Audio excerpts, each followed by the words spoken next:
Good afternoon, everyone. We know we still are expecting some more individuals to join us today, but for the matter of time, since we only have an hour, we want to go ahead and start the presentation. We're really glad you are here for our Engage Lunch and Learn with our family partnership services. And today it looks like it's Miss Stephanie Kaiser who will be presenting to everybody regarding those services. So Steph's been with us for a number of years here at Bridgeway. She's a BCBA, and we're really excited for her to talk about the services the family partnership offers to our students and clients. So with that, take it away, Miss Steph. Thanks, Abby. Hi, everyone. Welcome. As Abby mentioned, my name is Stephanie Kaiser. I'm a family partnership consultant at Bridgeway. Our department is a department of 4. I'll sort of go into this in a little bit more detail later. But our goal is to really bridge that gap between home and school services and to carry over strategies to support parents and caregivers at home. So today, our objectives will be that you guys will learn about the mission and values of family partnership services. You'll learn about the structure of what our services look like. And then you'll learn about the impact that our services have had on the lives of Bridgeway Academy families. So to review our departmental mission, the goal of Bridgeway Academy's Family Partnership Program is to empower families and caregivers to develop the necessary tools and to support their children at home and in the community. Our approach includes research-based services and training tailored to meet the changing needs of our families. Services are based in applied behavior analysis, or ABA.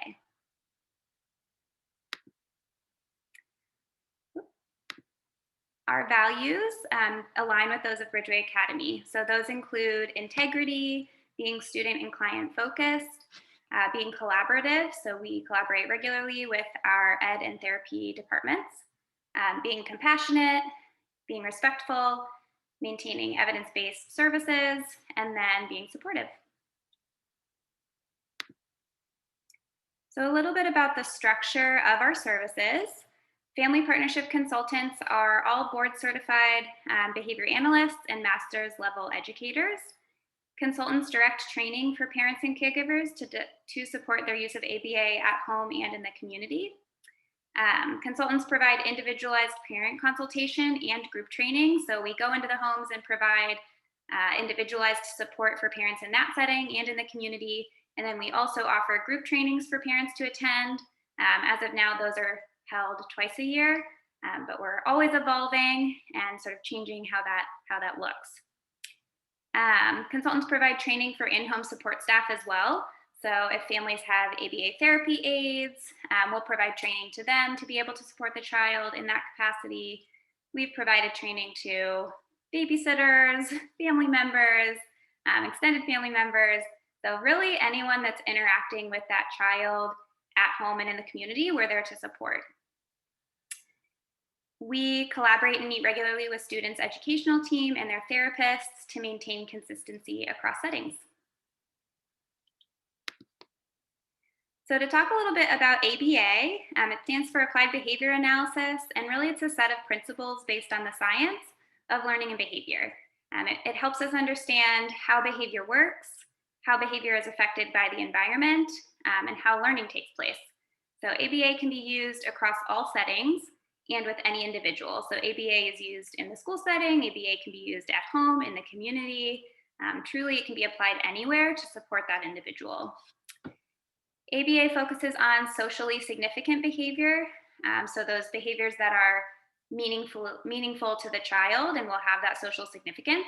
A couple of these include communication, play, and self-help skills, among others. ABA can be thought of as an umbrella under which many different teaching strategies fall. So some of these strategies that you may find familiar include verbal behavior, self-management skills, desensitization or teaching tolerance, teaching leisure skills, communication skills, inclusion in those social activities, social skills, and then vocational skills. So not just those educational services, but how can we support our clients and moving forward towards those work skills as well. So how does our team support the use of ABA at home and in the community? I'm going to take you guys through the process generally of what that looks like. So our first step, we do have a wait list for services.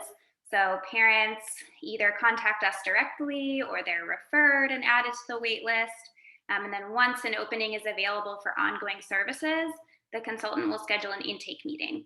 So during this meeting, we meet with the parent and caregiver to discuss socially relevant goals. So we talk a lot about what behaviors do you want to see increase for your child, and then what behaviors do you maybe want to see decrease. And then we always start with 1 to 3, so 3 max. Sometimes we just start with the 1 or 2 priority goals. So once we've established our goals, then we launch into assessment. So our first step is to go in for an initial observation. And this happens where the behavior is occurring. So if that parent says, my child, I'd really like to see my child take turns more with their sibling, we'll ask questions during those initial meetings to say, where is this happening? When would you like this to happen more? And then we'll try to simulate that during our first home session to really see what that looks like now. Behavior goals range. So that, the parent might say, my child is running away from me in the grocery store. So our initial observation might be at a grocery store. They might say, my child engages in tantrum behavior at the hairdresser. I'd really like that to improve. We join them at the hairdresser. So it really, depending on what those priority socially relevant goals are, we assess first. The consultant will start with data collection, and then the parent or caregiver will take that over. The reason for this, or the purpose of that data collection, is to identify patterns in environmental conditions that may be affecting the behavior. So if I'm at the hairdresser and I'm taking some preliminary data, I'm looking to see, okay, at what point during the haircutting routine is this behavior happening? Is the tantrum starting? Is it when they put the cape on? Is it when the clippers are turned on? Is it when the clippers are touching their hair? That gives us a better idea of truly why the behavior is occurring. So anytime we're assessing, our primary goal of that assessment is to figure out the function or the why. Fun fact that I don't have listed on this training, but all behaviors can be equated to one of 4 functions. So you can think about it in terms of SEAT, or SEAT. So any behavior that we're assessing, we're looking to see if it's maintained by one of these 4. Is it maintained by sensory? So does it just feel good? These are often behaviors that happen when the child is alone. So it's really maintained by that gratification. This behavior feels good to me. Is it maintained by escape? So likely with the haircutting example, if the tantrum behavior is happening, that child may be trying to escape that situation, right? The next one is attention. So behaviors might happen for attention. And this is any behavior, right? Not just behaviors that we don't want to see. So I am engaging in speaking behavior right now. I'm doing that to get your attention. So attention is one of them. And then the last one is tangible. So you might be engaged in a behavior to access something or get something you want.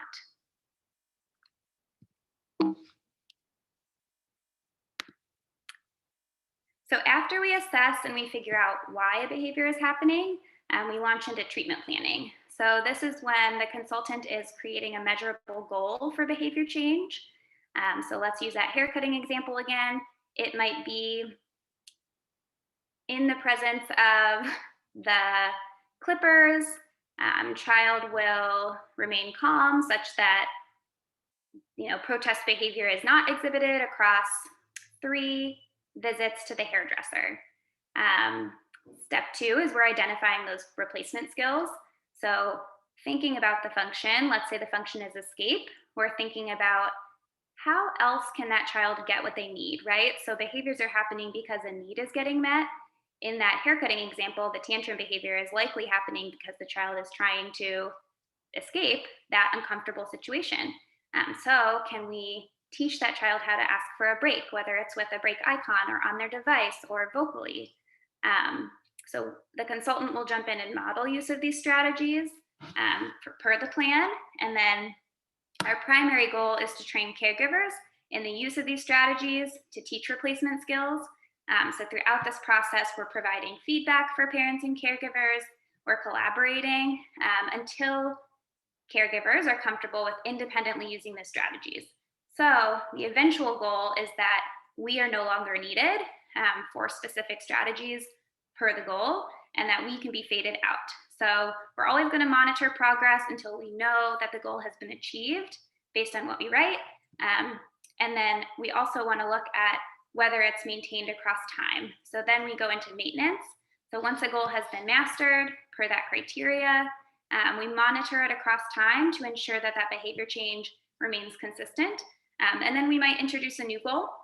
So I know all of my clients have a future goals list, so that once we master a goal, we can sort of move on to the next. Or sometimes parents come to us and they say, we just want to work on toilet training, and then we're good. We no longer need your services. So it really depends on what the parents are interested in and what they need for their child. So some example treatment goals. And again, it can be any and all socially significant behavior. But these are some examples that we see a lot.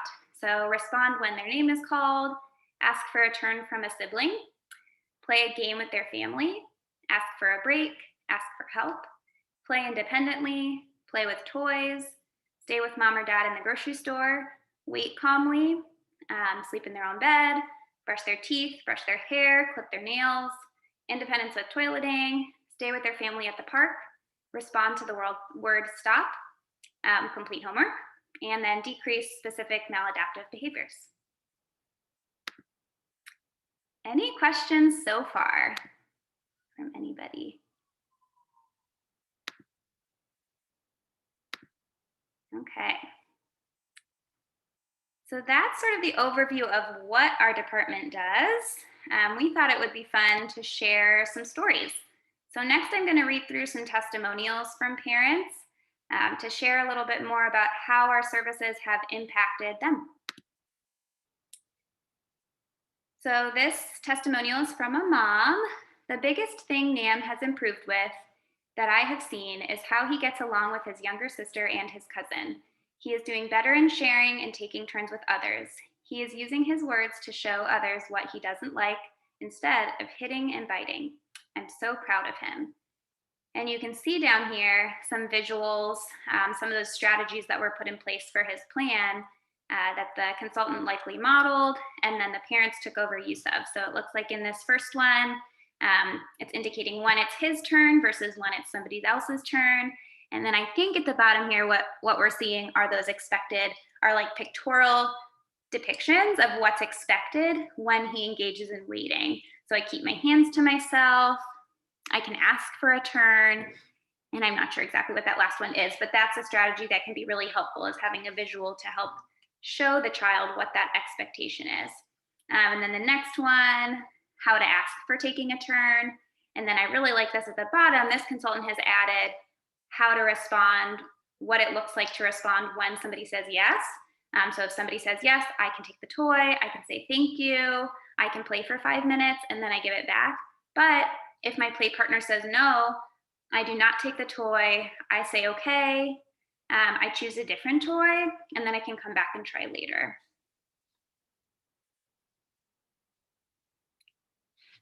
In this next testimonial, it's a longer one, but I'm going to read it for you guys. Harry is typically an energetic, silly, easygoing teenager with a deep love for the color green, penguins, and all things iPad, except schoolwork. There are many things that Harry enjoys doing, but going to the doctor has never been one of them. Up until recently, his medical appointments were a nightmare of screaming and attempts to escape. His father often had to hold Harry down in order for his doctor to even look in his ears or throat. As parents, it felt like an exercise in torture, and I cannot even imagine how it felt to Harry. Enter family partnership.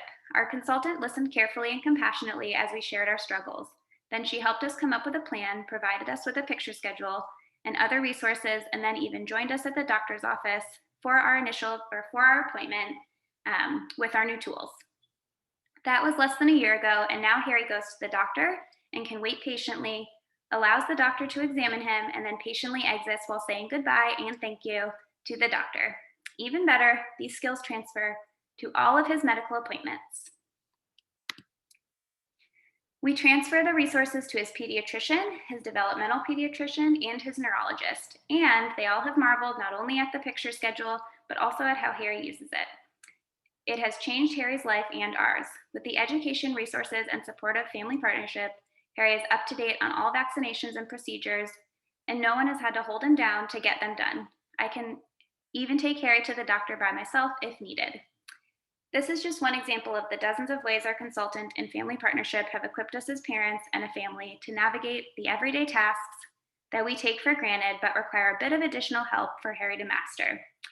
We know there is so much more to work on, but we are thankful we can partner with Family Partnership. And that's from a mother. And this is a picture of Harry's schedule. So I know for him, this schedule, he really benefits from taking the picture off and putting it on the back. So for Harry, we take one off at a time, we put it on the back, and that step disappears. So as he gets closer to the end, there's less and less and less pictures on there. He knows he's closer to getting in the car with his dad. This is a testimonial from a mother. Something that has worked really well for my son in getting his haircut was to cut it every single day. First, it started out with only one swipe, then 2, eventually up to 10. After the quick clipper swipes, we would instantly reward him with something he really loved, which at the time was the Xbox. We would also keep the clippers out and never put them away, so he'd get used to seeing them. Our consultant had us move them each day, so they weren't always sitting in the same place either. On the days he didn't need it cut, or we could just tell we shouldn't push it, and it needed to get done quick, we would still turn the clippers on and just rub the handle or the vibrating hand on his head like we were cutting it. Doing this made the session go very quickly, and of course, we still rewarded him at the end. This was a few years ago. Since then, we have relaxed on the cuts, and we do not do them every single day. He can now go through about 90 to 100% of a full haircut before getting agitated. We still cut it at home, and we hope to try and have a stylist cut it soon. So I think this is a good example too of how you can start with such a small, measurable step to promote that success. And then the eventual goal is to get it generalized to a place where you can move it from home to the hairstylist. And it can take some time for sure. So now we have a testimonial with some pictures. My son learned to make his bed and mop. So we have a picture of this mother's son making his bed and mopping. So some of those daily living skills. We started working with FPS in March of 2020 near the beginning of the pandemic. My son thrives in routine and the schedule, which staying home all day was difficult for him. He wanted me, his mom, to wear the same shirt every day. When FPS started, I had worn the same shirt for about 30 days straight. If I took it off, he would have a complete meltdown, screaming, kicking, hitting, crying. Our consultant was able to assess the situation, create a social story, implement strategies, and help us work through helping him transition to me wearing different shirts. This was also all done virtually. In fact, we worked together virtually for a year. We've worked with BCBAs previously and have never had the same success as we've had with FPS. She uses research and experience to help pinpoint the causes of Levi's behavior, then delivers a plan to shape his negative behaviors into positive behaviors.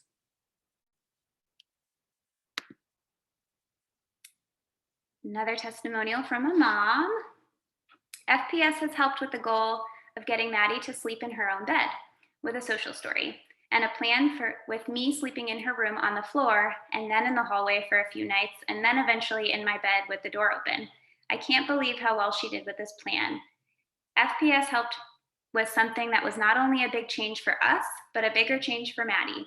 She had to go to Chicago to see a new doctor that specializes in a brace for scoliosis. There was an awesome social story for this trip and awesome support for my husband and I to help our daughter with this big change. She did amazing with the plan and she wore the brace.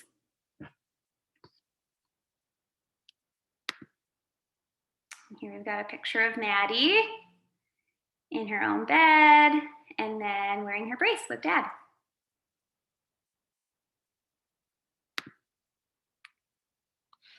We've been with FPS for 5 years. Chauncey is nonverbal and has had many issues with communication and eating when he was younger. We started with those goals, worked on PECs, first then boards, and timers in the beginning, and worked on getting him to try new foods. We always had goals and worked on areas of need. Chauncey used to hate toenail trims. I couldn't even touch his toes. We worked for months just touching the clippers. We would clip only one nail, and now we have no issues getting them done. He also used to be terrified and would get worked up the minute we walked into the doctor's office. It took 4 people to get an exam done and lots of crying and screaming. We worked so hard with our consultant's help. We worked for years on toilet training, but she never gave up, and during the last year of Thanksgiving break, my boy was fully potty trained at 9 years old. She always gave us the tools and confidence that we could get him there and never gave up. We could have good times where we didn't have to meet or talk as much, but the minute we started having new behaviors of aggression and self-harm, we worked with our consultant on finding a trigger and finding ways to help him. In his case, a lot of sensory needs like deep pressure. We made a visual and Chauncey's choice board to help him get the stimulation and pressure he needs. Our consultant is always an email away with any new behaviors or goals that we want to reach. She is a vital part of Chauncey's team and ready to help us find the best ways to meet our goals. I am so blessed to have this through Bridgeway. Thank you.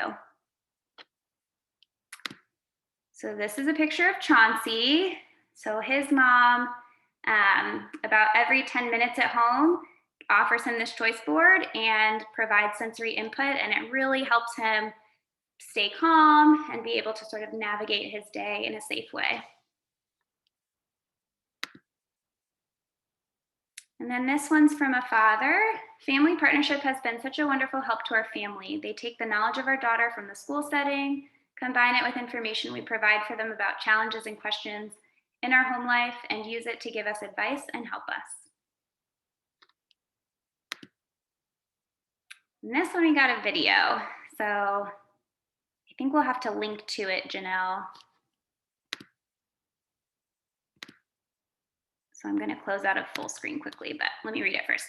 FPS has helped my son expand his food choices. In this video, I asked Drew to try steamed corn with butter, something new to him, but a vegetable he's been seeing at dinner for years.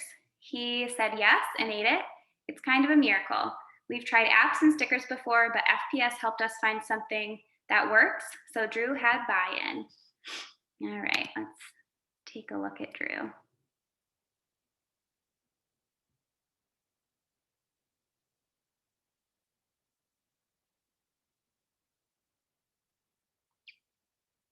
That's actually like corn. Hey, this looks like 2 spoonfuls in 1 spoon. That is 2 spoonfuls in 1 spoon. Let me see you try it. Holy macaroni.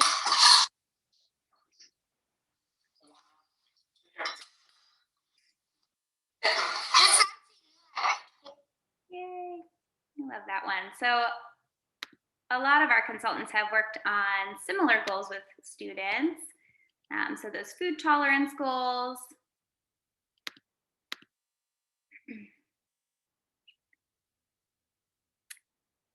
Our next testimonial is from a father.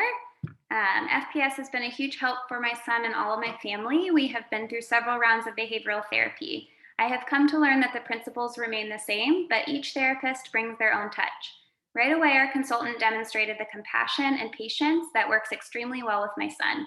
He instantly gravitated towards her and was able to immediately learn new skills. She also showed that her knowledge of the field and exceptional teaching with well-organized documentation and communication. Nehemiah and Gabriel have benefited directly from the Family Partnership Program.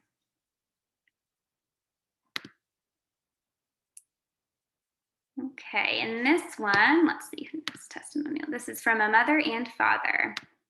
Bridgeway Academy's Family Partnership Program have been an invaluable and indispensable asset to our son and to our family for the past 8 years. Offering their knowledgeable expertise of applied behavior analysis, Bridgeway Academy's Family Partnership Services has supported our son and our family in various ways, beginning in our home environment at age 5, through many academic school years at Bridgeway Academy, fun summers at Camp Bridgeway, transitional services to our homeschool district, and continued weekly support as a contracted member of our son's school-wide team to the present day. We are immensely grateful for this guidance, patience, commitment, knowledge, heart, and dedication of Bridgeway Academy's family partnership services and the way in which they serve students and their families.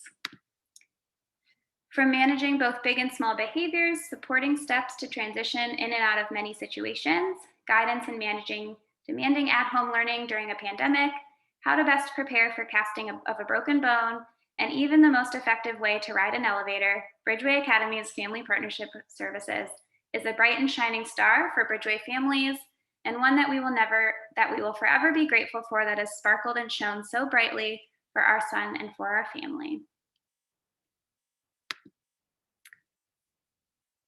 And that's it for the testimonials. I wanted to open it up and have some time for questions. We went over a little bit about what we do and then some stories from our families.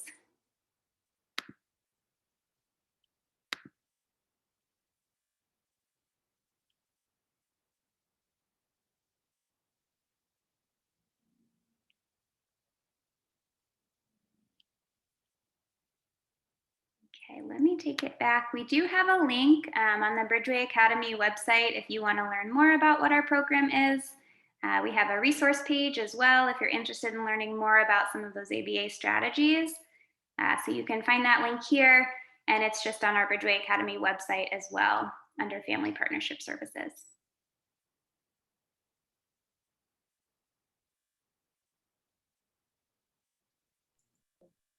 Hey, Steph. Yeah. Thanks so much for all of your work on this and sharing these stories. I loved hearing them and appreciate your time today. I was wondering if you could comment on the length of time that you typically work with families, maybe weekly or monthly, or the span of time, in case anyone was wondering that. Yep. So we start out typically weekly or bi-weekly. And then typically we stay with that schedule. So it's an hour-long session, weekly or bi-weekly. And then we stick with that schedule until the goals are met. And then once the family has moved into maintenance, we move to more of a monthly schedule. So this can be a monthly in-home. And then once goals are